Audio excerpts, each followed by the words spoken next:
Praise lord. ప్రభునందు ప్రియులారా, ప్రభు అయిన యేసుక్రీస్తు నామమున ముందుగా మీకు అందరికీ నా హృదయపూర్వక శుభాభినందనలు. మరి దేవుని మహాకృప వల్ల మనల్ని అందరినీ దేవుడు గత దినాలన్నిటిలో ఆయన ఎంతగానో కాచి కాపాడి మరలా ఈ యొక్క టీవీ రక్షణ దుర్గం అనే టీవీ కార్యక్రమాల ద్వారా దేవుని యొక్క వాక్యాన్ని మీతో పంచుకునే గొప్ప భాగ్యాన్ని దేవుడు నాకు ఇచ్చిన దాన్ని బట్టి దేవునికి వందనాలు. అలాగే మీరు కూడా వాక్యం వినే అవకాశం కూడా దేవుడు మీకు ఇచ్చారు. మరి వాక్యం విని మీరందరూ బలపడి దేవుల్లో ఎదిగి దేవుని కొరకు ఆయతపడాలని వాక్యాలు మీకు అందివ్వబడుతున్నాయి. కాబట్టి తెలుసుకొని దేవుని ప్రభువుని తెలుసుకొని మీరందరూ కూడా చక్కగా మరి అభివృద్ధిలోకి వచ్చి సంఘానికి దేవునికి సంఘానికి మీకు ప్రయోజనకరం విడ్లగా మీరందరూ మంచి అభివృద్ధిలోకి రావాలని దైవజెండగా ఈ మాటలు మీకు తెలియజేస్తూ ఉన్నాను. అలాగే ఈ యొక్క కార్యక్రమాల కొరకు కూడా మీరు మరి ప్రేరేపించబడిన వారైతే సహాయం చేసి ఈ కార్యక్రమాలు ముందుకు సాగించట్లో తోడ్పడాలని కూడా ప్రార్థించండి. సహకరించి ఈ సేవా టీవీ పరిచర్యల అభివృద్ధిలోకి మీ పరిచర్యలో మీరు కూడా భాగస్వాములు అవ్వాలని ఈ మాటలు మీకు ముందుగా తెలియజేస్తూ ఉన్నాను. మరి గత వారంలో మనం గత కార్యక్రమంలో మనం నేర్చుకున్నాం, చీకటి లోకంలోనికి యేసు నిజమైన వెలుగుగా వచ్చి మానవాళిని వెలిగించుతున్నారని. కాబట్టి ప్రభువుని నమ్ముకుని వెలిగించబడండి, అందరూ బాగుపడండి, రక్షణ పొందండి, జీవంలోనికి వెళ్ళండి, పరలోకం వెళ్ళండి. చీకటిలో ఉండి మరణంలో ఉండి నరకానికి వెళ్ళిపోయే వారంగా ఉండకుండా వెలిగించబడి జీవం పొందుకొని పరలోకానికి వెళ్ళే బిడ్డలు ఉండాలని గత కార్యక్రమాలు చేసుకున్నాం. ఈరోజు అయితే మరి యేసయ్యను నమ్ముకున్న బిడ్డలమేమో వెలిగించబడ్డాం.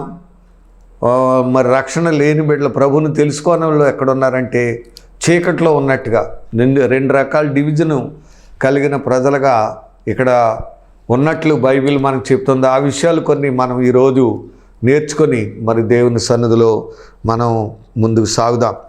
చూడండి, ఎఫెసీ పత్రిక 5వ అధ్యాయము 8వ వచనం మనం చదువుకుందాం. మీరు పూర్వమందు చీకటి అయి ఉన్నారు, ఇప్పుడైతే ప్రభువునందు వెలుగై ఉన్నారు. హల్లెలూయా.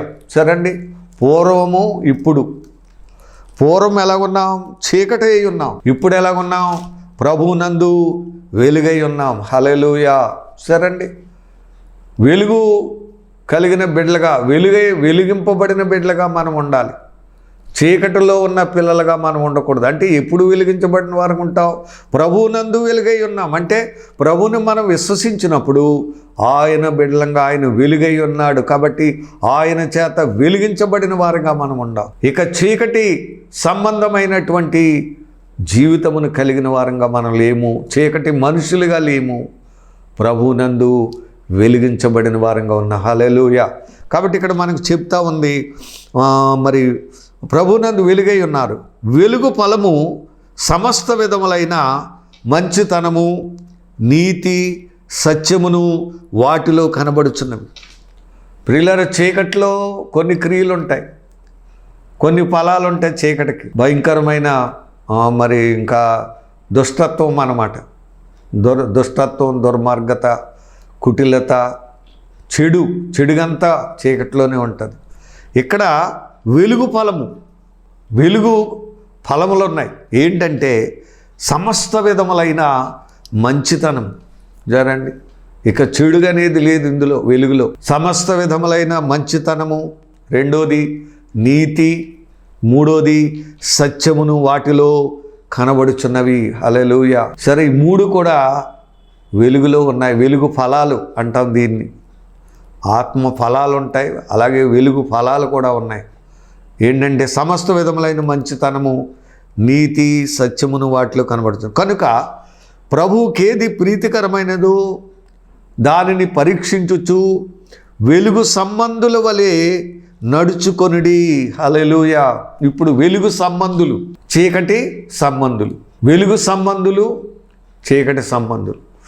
మనం ఇక్కడ వెలుగు సంబంధులు వలె నడుచుకోవాలంట. దేవుని పిల్లగా ప్రభు చేత వెలిగించబడిన బిడ్డలుగా మనం ఉంటూ వెలుగు సంబంధుల వలె మరి చూడండి, ప్రభువుకేది ప్రీతికరమైనదో దానిని పరీక్షించుచు వెలుగు సంబంధుల వలె నడుచుకొనిడి, నిష్ఫలమైన అంధకార క్రియలలో పాలువారై ఉండక వాటిని ఖండించుడి. అంధకార క్రియలలో పాలువారై ఉండక వాటిని ఖండించుడి అని చెప్తూ ఉన్నాడు. కనుక వెలుగు సంబంధులు అనే మాట ఇక్కడ వ్రాయబడింది. అంటే వెలుగు, ప్రభువుని నమ్ముకొని రక్షించబడిన మనం వెలిగించబడ్డాం, వెలుగై ఉన్నాం. ఇక్కడ వెలుగు సంబంధులంగా ఉన్నాం, చీకటి సంబంధులంగా లేవు. మనం ఇప్పుడు ప్రభువుని నమ్ముకొని వెలిగించబడి వెలుగు సంబంధులంగా ఉన్నాం. మరి ఈరోజు వాక్యం ఉంటున్న దేవుని బిడ్డలారా, మీరు ఎలాంటి దేని సంబంధులై ఉన్నారు? చీకటి సంబంధులుగా ఉన్నారా, వెలుగు సంబంధులుగా ఉన్నారా? అనగా ప్రభు బిడ్డలుగా వెలిగించబడి వెలుగును కలిగిన బిడ్డలుగా వెలుగు సంబంధుల వలె ఉన్నారా, లేక ఇంకా లోకములో ఉంటూ చీకటి సంబంధులుగా ఉంటూ సాతాను పిల్లలుగా ఉన్నారా? ఈరోజు ఇదే విషయాన్ని మనం ఈ కార్యక్రమం ద్వారా నేర్చుకోవాలి.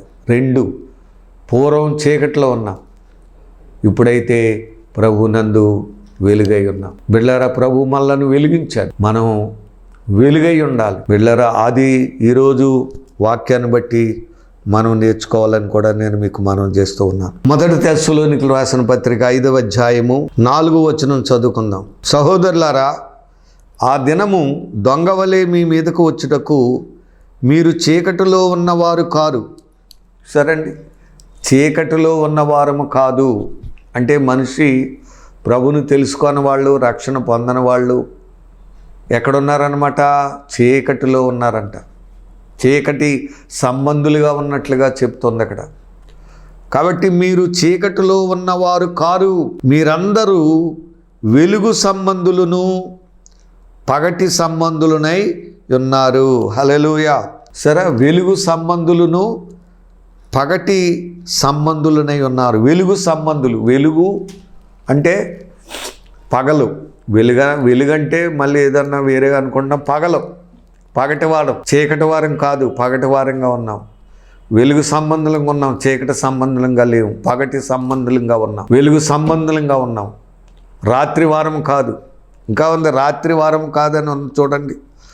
సో మీరు అందరూ వెలుగు సంబంధులను పగటి సంబంధులై ఉన్నారు. మనము రాత్రి వారము కాము, చీకటి వారము కాము. 2 డివిజన్లు. హల్లెలూయా. ఎంత స్పష్టంగా చెప్తున్నదో వాక్యం. మళ్ళీ చెబుతున్నాను చూడండి. మనము వెలుగు సంబంధులము పగటి సంబంధులమై ఉన్నాము. సరే, వెలుగు పగలు. రెండో డిఫరెన్స్, రాత్రి వారము కాదు, చీకటి వారము కాదు. పగలి వేలంగా ఉన్నాం, వెలుగు కలిగిన వారంగా ఉన్నాం. అంతేగాని మిగతా వాళ్ళు ఎక్కడున్నారు? రాత్రి వారుగా ఉన్నారు, చీకటి సంబంధులుగా ఉన్నారు. కాబట్టి మనము రాత్రి వారము కాదు, చీకటి వారము కాదు, వెలుగై ఉన్నాము, పగటి సంబంధమైన మనుషులు ఉన్నాము. కావున ఇతరుల వలె నిద్రపోక మెలకువగా ఉండి మత్తులము కాకయుందుము. హల్లెలూయా. కాబట్టి పగటి వేళకి రాత్రి వేళకి తేడా ఏంటి? పగలు కాలంలో ఉన్నవాళ్ళు, వెలుగులో ఉన్నవాళ్ళు, అంటే పగటి కాలంలో ఉన్నవాళ్ళు ఎవరు నిద్రపోరు. పగలు నిద్రపోతారు ఎవరైనా? ఎప్పుడు నిద్రపోతారు? రాత్రి టైంలో నిద్రపోతారు. ఇక్కడ అదే చెప్తున్నారు, మనము రాత్రి వారము కాదు, చీకటి వారము కావున ఇతరుల వలె నిద్రపోక. ఇతరుల వల్ల అంటే చీకటిలో ఉన్న వారి వలె నిద్రపోక. అందుకే ఎఫెసీ పత్రికలో గత కార్యక్రమం చెప్పుకున్నాం. నిద్రించుచున్న నీవు మృతులలో నుండి లెమ్ము, క్రీస్తు నీ మీద ప్రకాశించునని మాట చెప్పుకున్నాం. మానవుడు నిద్రిస్తూ ఉన్నాడు, చీకటిలో ఉన్నాడు, నిద్రలో ఉన్నాడు. చీకటి మనుషులు ఎలాగైతే నిద్రపోతారో ఆధ్యాత్మికంగా కూడా మానవుడు చీకటిలో ఉండి మత్తులో ఉన్నాడు, నిద్రిస్తూ ఉన్నాడు, చీకటి సంబంధిగా ఉన్నాడు, రాత్రి సంబంధులైన వ్యక్తులుగా ఉన్నారు. కనుక వాళ్ళు నిద్రపోతారు. కానీ మనమైతే వెలుగు సంబంధులు అయితే మెలకువగా ఉండి మత్తులము కాకయుందుము. అందుకే కింద వివరణలో ఉంది, నిద్రపోవువారు రాత్రివేళ నిద్రపోదురు, మత్తుగా ఉండువారు రాత్రివేళ మత్తుగా ఉందురు. సరే, నిద్రపోయేవారు రాత్రివేళ నిద్రపోతారు, నిద్రపోవువారు రాత్రివేళ నిద్రపోతారు. అంటే నిద్ర అనేది రాత్రికి సంబంధించిందే, చీకటికి సంబంధించిందే. మత్తు అనేది కూడా రాత్రికి సంబంధించిందే. కాబట్టి నిద్రపోవు రాత్రి వేళ నిద్రపోవుదురు, మత్తుగా ఉండువారు రాత్రి వేళ మత్తుగా ఉందరు. ఇదంతా లోకంలో ఉన్న మనుషుల గురించి తెలియజేస్తూ ఉంది. మత్తులో ఉన్నాడు మానవుడు, నిద్రిస్తూ ఉన్నాడు. బిడ్డలారా, భయంకరమైన నిద్రలో ఉన్నాడు, మత్తులో ఉన్నాడు, తెలియట్లేదు ఏమీ కూడా. తాగే శుభ్రంగా మత్తులో ఉన్నట్లుగా భయంకరమైనటువంటి స్థితిలో మానవుడు పడిపోయి ఉన్నట్లుగా చూస్తున్నాం. అలాంటి వారంగా మనం ఉండకుండా యేసును మనం తెలుసుకొని పగటి సంబంధులమై లేక వెలుగు సంబంధులంగా ఉండి మెలకువ కలిగి చక్కగా ప్రార్థిస్తూ ఆ జీవమును కలిగి పరలోకం వెళ్ళే బిడ్డలుగా ఉండాలి. నిద్రపోవారు రాత్రి వేళ నిద్రపోతారు, మత్తుగా ఉండువారు రాత్రి వేళ మత్తుగా. సరే, పగలు చీకటి గురించి అన్నమాట. చీకటి మనుషులు, పగటి మనుషులు, రాత్రి సంబంధులు, వెలుగు సంబంధులు. సరే, ఈ డివిజన్ అన్నమాట. ఈరోజు ఇదే మనం ఎలాగున్నాం? పగటి సంబంధులంగా ఉన్నామా, రాత్రి సంబంధులంగా ఉన్నామా, లేక వెలుగు సంబంధులంగా ఉన్నామా, చీకటి సంబంధులంగా ఉన్నామా, పగటి సంబంధులంగా ఉన్నామా, రాత్రి వారంగా ఉన్నామా? ఇది ఈరోజు ఖచ్చితంగా మనం అందరం కూడా తెలుసు. అలా లేకపోతే మనం చీకటి వారంగా ఉంటే, రాత్రి వారంగా ఉంటే, మత్తులో ఉంటే భయంకరమైన మరణం అనగా ఆరని అగ్నిగుండం వెళ్ళిపోతాం.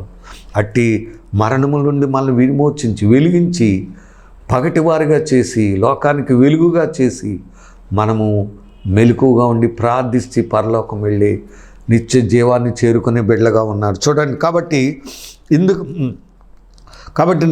మనము పగటివారమై ఉన్నాము గనుక మత్తులమై ఉండక విశ్వాస ప్రేమలను కవచము, రక్షణ నిరీక్షణ శిరస్త్రాణమును ధరించుకుందుము. సరే, విశ్వాస ప్రేమలనే కవచం వెలుగు బిడలు ధరించుకోవాల్సిన ఇక్కడ విశ్వాసం, ప్రేమ. సరే, విశ్వాసులుగా ఉండాలి, ప్రేమించేవారుగా ఉండాలి. తర్వాత రక్షణ నిరీక్షణ అనే శిరస్త్రాణమును రక్షణ పొందిన వారుగా ఉండాలి. ఆ రక్షణ ఎప్పుడైతే పొందామో నిరీక్షణ వస్తుంది. విశ్వాసము, ప్రేమ. విశ్వాసును ఎప్పుడైతే అవ్వామో ప్రేమ కలిగి ఉంటాం. కాబట్టి విశ్వాస ప్రేమలు అనే కవచం, రక్షణ నిరీక్షణను శిరస్త్రాణమును ధరించుకుందుము. హల్లెలూయా. శిరస్త్రాణమును ధరించుకోవాలి.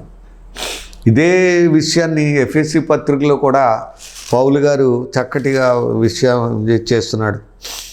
చూడండి, ఇక్కడ కొన్ని ఎఫెసీ 6:13 ఉంది. అందుచేత మీరు ఆపద్దినమందు వారిని ఎదిరించుటకు సమస్తమును నెరవేర్చిన వారై నిలువబట్టకు శక్తిమంతునగునట్లు దేవుడిచ్చు సర్వాంగ కవచమును ధరించుకోవాలి. మొత్తం సర్వాంగ కవచం అంటే ఏమేమిటి?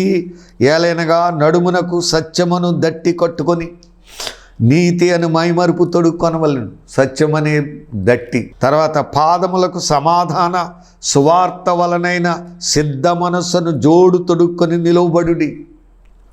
సరండి, మీ నడుమునకు సత్యమనే దట్టి కట్టుకొని నీతి అని మైమరుపును తొడుక్కోవాలి.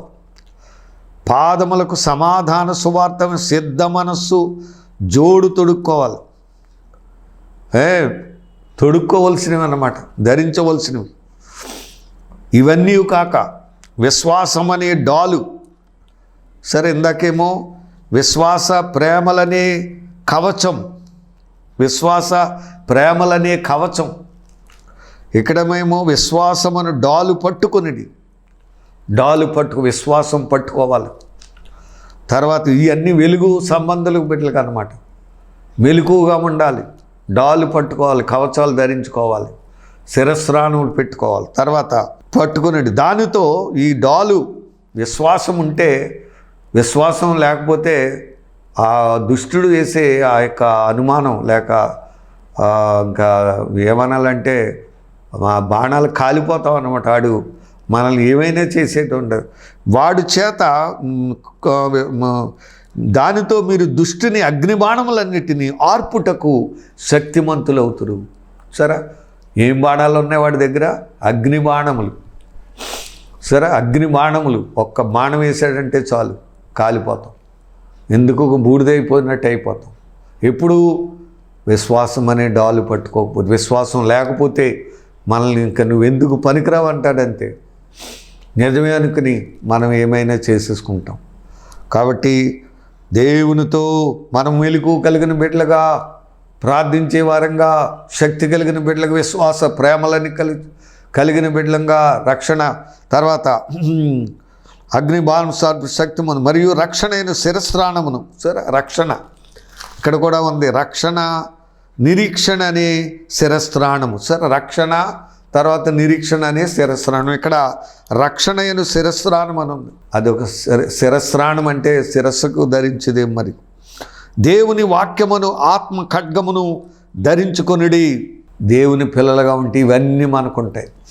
ఈ ఆత్మీయత అంతా ప్రభు మనకిస్తాడు. విశ్వాస ప్రేమలు, రక్షణ, నిరీక్షణ, శిరస్త్రాణం, పాదములకు సమాధానము, సిద్ధకరమైన జోడు, నీతి అనే మైమరుపు బెల్ట్, దేవుని వాక్యం అనే ఆత్మ ఖడ్గమును ధరించుకుంటాం. అంతేకాదు ఆత్మ వలన ప్రతి సమయమందును ప్రతి విధమైన ప్రార్థన విజ్ఞాపన చేయొచ్చు. ఆ విషయమై సమస్త పరిశుద్ధులు నీతిమంతులు పట్టుదలతో విజ్ఞాపన చేయొచ్చు. మెలకుగా ఉండుడి. సరే, దేవుని సంబంధమైన బిడ్డలు, పగటి సంబంధమైన బిడ్డలు ఎప్పుడు కూడా మెలకుగా ఉంటారు. ఇవన్నీ ధరించుకుని ఉంటారు.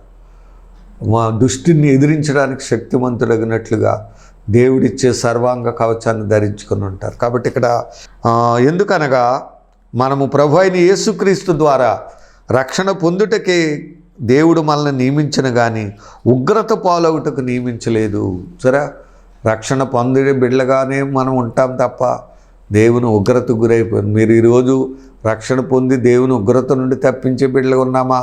రక్షణ లేకుండా దేవుని ఉగ్రతకు గురైపోయే వారం ఉన్నామా? చీకటి మనుషులుగా ఉన్నామా? రాత్రి వారంగా ఉన్నామా? లేక వెలుగు సంబంధమై పగటి సంబంధమై మెలకు కలిగి చక్కగా ఈ అన్నీ ధరించుకొని చక్కగా మనం ప్రార్థిస్తూ దేవునిలో సాగిపోయి బిడ్డలుగా ఉన్నామా అనేది ఈ వాక్యం ద్వారా మనం నేర్చుకుంటున్నాం.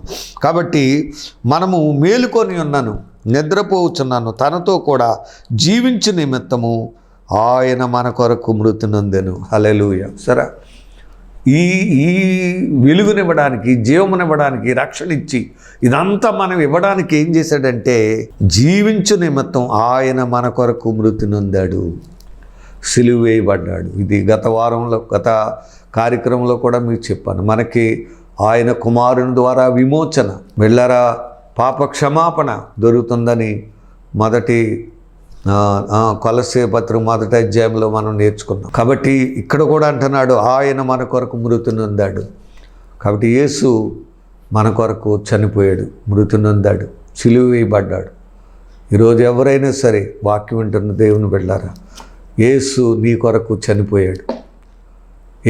యేసు నీ కొరకు త్యాగం చేశాడు. నీవు పొందవలసిన మరణాన్ని, ఆ చీకటిని, దానివల్ల వచ్చే మరణాన్ని, ఆ సాతాను శక్తుల ప్రభావాన్ని ఆయన అనుభవించి మనలను జీవింప చేయడానికి. చూసారా, మనము జీవించు నిమిత్తం మనల్ని బ్రతికించి జీవించి వెలిగించి జీవింపచేసి మోక్షంలోనికి చేర్చడం కొరకే ఆయన మృతి నొందాడు. హల్లెలూయా.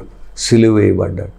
కాబట్టి సిలువ అనేది యేసు ప్రభు ద్వారా మానవాళ్ళందరికీ గొప్ప విలువను తెస్తూ ఉంది.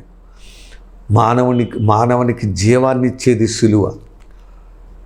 ఏమండి, దేవుడు మానవుల్ని తన ఊపిరి చేత జీవింపచేశాడు, ప్రాణం ఇచ్చాడు. అర్థమైందండి? అలాంటి మానవుడు ఏమైపోయాడంటే దేవుని ఆజ్ఞను వ్యతిరేకించి తినవద్దన్న పండు తిని ఆత్మీయంగా ప్రాణం కోల్పోయినట్టు అయిపోయాడు. శారీరకంగా బాగున్నాడు కానీ జీవములో నుండి వేరైపోయాడు. మళ్ళీ ఇప్పుడు ఆ మానవుడిని జీవింప చేయటానికి ఆయన యేసు ఈ లోకానికి వచ్చి మన కొరకు మరణించి మనకు జీవాన్ని ఇచ్చాడు. హల్లెలూయా. మనమేమో మానవుడు ఆదాము జీవించి మరణించే జీవం పొందుకొని మరణంలోకి వెళ్ళిపోయాడు, వెలుగులో నుండి చీకటిలోకి వెళ్ళిపోయాడు. ఇప్పుడేమో ఆ చీకటిలో ఆ మరణంలో ఉన్న మానవుడిని వెలిగించడానికి జీవింపచేసి జీవమనివ్వడానికే ప్రాణం, మానవుడేమో ప్రాణం పోగొట్టుకున్నాడు, ఆ మనుషుని రక్షించడానికి ఆయన ప్రాణం పెట్టి మనిషికి ప్రాణం ఇచ్చాడినట్లుగా చూస్తున్నాం. కాబట్టి ఆ జీవం మళ్ళీ తిరిగి మనల్ని బ్రతికించడానికి, ఆదాం పోగొట్టుకున్న ఆ జీవాన్ని, ఆ ఆత్మీయ స్థితిని, ఆ మహిమను, ఆ ప్రభావాన్ని, ఆ వెలుగును మనకిచ్చి ఆ మహిమ ప్రభావములు మనం జీవింపచేసి మనల్ని మోక్షములో నడిపించడం కొరకే యేసు సిలువ వేయబడ్డాడు. బిడ్డలారా, యేసు ఎవరైతే ఆ సిలువ దర్శనం పొందుకుంటారో, సిలువ మీద ఉన్న యేసును ఎవరైతే చూస్తారో, వారు ఎంత ఘోర పాపైనా సరే, ఎలాంటి వ్యాధితో ఉన్నవారైనా సరే, ఎటువంటి అంధకార బంధకాలతో ఉన్నవారు సరే, వారు విమోచించబడతారు. పాపి రక్షణ పొందుతారు, రోగి స్వస్థత పొందుతాడు, దెయ్యాలు పట్టుకున్న వారికి విడుదల పొందుకుంటాడు, పరిశుద్ధాత్మ అనుభవం పొందుకుంటారు, చక్కటి ఆత్మీయ జీవితాన్ని కలిగి పరలోకమునకు వెళ్ళే బిడ్డలుగా సిద్ధపడతారు. బిడ్డలు కనుక ఈరోజు వాక్యం వింటున్న దేవుని బిడ్డలారా, మనము దేవుని సన్నిధిలో మరి చీకటి సంబంధంగా ఉన్నామా, రాత్రి వారంగా ఉన్నామా, లేక వెలుగు సంబంధులమై, పగటి సంబంధులమై ప్రభువుని కలిగిన బిడ్డలుగా చక్కటి ఆత్మీయ స్థితిని సంపాదించుకొని పరలోకం వెళ్ళే బిడ్డలుగా ఉన్నామా అనేది పరీక్ష చేసుకోవాలని ఈరోజు ఈ వాక్యాన్ని బట్టి నేను మీకు మనవి చేస్తున్నాను. అలా లేకపోతే ప్రభువుని తెలుసుకోండి, ఆయన ఇచ్చే రక్షణ పొంది నీవు కూడా మరి వెలిగించబడి ప్రభువుల కొరకు ఆయత్తపడే బిడ్డలుగా ఉండాలని ఈరోజు ఈ వాక్యాన్ని బట్టి నేను మనవి చేస్తూ ఉన్నాను. అలాగే మరి మత్తయి సువార్తలో మనం చూసినట్లయితే లోకానికి మీరు మరి వెలుగై ఉన్నారని ప్రభు చెప్తున్నట్లుగా మనం చూస్తున్నాం. చూడండి, 5వ అధ్యాయం, మత్తయి సువార్త 5వ అధ్యాయము 13-14 వచనాలు మనం చదువుకున్నట్లయితే, మీరు లోకమునకు ఉప్పై ఉన్నారు. ఉప్పు నిస్సారమైతే అది దేనివల్ల సారం పొందును? అది బయట పారవేయబడి మనుషుల చేత త్రొక్కబడుటకే కానీ మరి దేనికి పనికిరాదు. మళ్ళీ రెండవదిగా ప్రభు చెప్తున్నారు, మీరు లోకమునకు వెలుగై ఉన్నారు. సరే, రెండవది ఏంటి? లోకమునకు వెలుగై ఉన్నారు. ఆయన చేత ఆయన వెలుగై ఉన్నాడు. ఇప్పుడు ఆయన చేత మనం వెలిగించబడిన మనము లోకానికి వెలుగై ఉన్నామంట. కొండ మీద నుండి పట్టణము మరుగై ఉండనేరదు. సరే, కొండ మీద ఇప్పుడు మరి ఉన్నతమైన కొండ మీద పట్టణం కట్టబడింది అనుకోండి, అది అందరికీ కనబడుతూనే ఉంటుంది. కొండ మీద నుండి పట్టణము మరుగై ఉండనేరదు. అలాగే మనుషులు దీపం వెలిగించి కొంచెము క్రింద పెట్టరు కానీ అది ఇంట నుండి వారందరికీ వెలుగిచ్చుటకై దీపస్తంభం మీదనే పెట్టుదురు. జరా దేవుడు కూడా మనల్ని లోకానికి వెలుగుగా పెట్టాడు. ఇప్పుడు కొండ మీద కట్టబడిన పట్టణం ఎలాగైతే అందరికి కనబడుతుందో, అలాగే మనుషులు దీపం వెలిగించి కొంచెం కింద మంచం కింద పెట్టరు, కానీ ఇంటి వారందరికీ వెలిగివ్వడానికి దీపస్తంభం మీద పెడతారు. అలాగా మనల్ని దేవుడు ఒక దీపస్తంభం మీద ఉన్న దివిటీగా వెలిగిస్తూ ఉన్నాడు. హల్లెలూయా. ఈరోజు మనం దీపస్తంభం మీద ఉన్నటువంటి దివిటి వలె మనం ఉండాలి. దివిటి వలె లోకానికి వెలుగుగా మనం ఉండాలి. ఆ కొండ మీద ఉన్న పట్టణం ఏ విధంగా అయితే కట్టబడుతుందో, మరుగై ఉండకుండా అందరికీ కనబడుతుందో, అలాగ దేవుని పిల్లలుగా మనము కనబడే వారంగా, వెలుగును కలిగిన వారంగా, జీవపు వెలుగును కలిగిన బిడ్డలుగా మనం ఉండాలని ఇక్కడ ప్రభువు చెప్తూ ఉన్నాడు. కాబట్టి దీపస్తంభుడు మనుషులు మీ సత్క్రియలను చూచి పరలోకమందున మీ తండ్రిని మహిమపరచున్నట్లు వారి ఎదుట మీ వెలుగు ప్రకాశింపనీయుడి. సరే, వెలుగు ప్రకాశించాలి. మనలో ఆ జీవపు వెలుగు కలిగి ఉండాలి. ఆ వెలుగు మనలో ప్రకాశించాలి. ఆయన ఎలాగైతే ఆయన మన మీద ప్రకాశించి ఆ వెలుగును మనకిచ్చినప్పుడు మనం కూడా వెలుగును రిఫ్లెక్ట్ చేసి ఆ వెలుగును ప్రకాశింపచేసేవారుగా, అనేకులను ప్రభు వైపు త్రిప్పేవారంగా, ప్రభు కొరకు రక్షణలో నడిపించేవారంగా నీవు నేను కూడా ఉండాలి తప్ప మరి చీకట్లో, ఆ నిద్రలో, మత్తులో రాత్రివారుగా ఉండి మనము మరి మరణానికి వెళ్ళిపోయి నరకంలో పడిపోయే వారంగా ఉండకుండా వెలుగు సంబంధులు వలె, పగటి సంబంధులు వలె మనం దేవుని సన్నిధిలో జీవించి చక్కటి విశ్వాసము, ప్రేమ, రక్షణ, నిరీక్షణ అనేటువంటి విధానం కలిగి, ప్రార్థన జీవితం కలిగి దేవుని సన్నిధిలో జీవించి దేవుని కొరకు ఆయత్తపడే బిడ్డలుగా ఉండాలని దైవజనుడిగా ఈ మాటలు మీకు తెలియజేస్తున్నాను. దేవుడి మాటలను దీవించి ఆశీర్వదించునుగాక. ఆమేన్. చిన్న ప్రార్థన. పరిశుద్ధుడైన ప్రభువా, నీకే వందనాలు. ఈరోజు ఈ యొక్క వాక్య భాగం ద్వారా మీరు మాతో మాట్లాడడానికి వందనాలు. పూర్వం మీరు చీకటై ఉన్నారు, ఇప్పుడైతే ప్రభువునందు వెలుగై ఉన్నారని నాయన చీకటి వెలుగును గురించి, మరి గత వారం అయితే చీకటి లోకంలో వెలుగుగా ఉన్న యేసు గారిని వెలుగై ఉన్న యేసు అని నీవు తెలుసుకున్నావు తండ్రి. ఇప్పుడు చీకటిలో ఉన్న మానవుడు నిన్ను తెలుసుకొని వెలిగించబడి మరి చీకటి వ్యక్తిగా కాకుండా పగటి వ్యక్తిగా వెలుగు సంబంధిగా ఉండాలని, మరి చీకటి వారంగా కాకుండా రాత్రి వారం కాకుండా వెలుగు సంబంధంగా పగటి వారంగా మరి మేము ఉండాలని ఈరోజు వాక్యాన్ని బట్టి మీరు మాకు తెలియజేస్తారు. నీకు వందనాలు. మరి బిడ్డలు విన్నారు, వారు ఏ స్థితిలో ఉన్నారో ఈ వాక్యాన్ని బట్టి తెలుసుకొని పగటి సంబంధులకు ఉన్న లక్షణములు, ఆ ఫలములు, ఆ వెలుగు సంబంధమైన ఫలములు, ఆ ఆత్మీయత, వారు ధరించుకునే విధానం ఏమైతే తెలుసుకున్నామో అవన్నిటినీ కలిగి మరి నీ రాజ్యంలో చేరుకునే బిడ్డలుగా ఉండాలని నువ్వు కోరుకుంటున్నావు.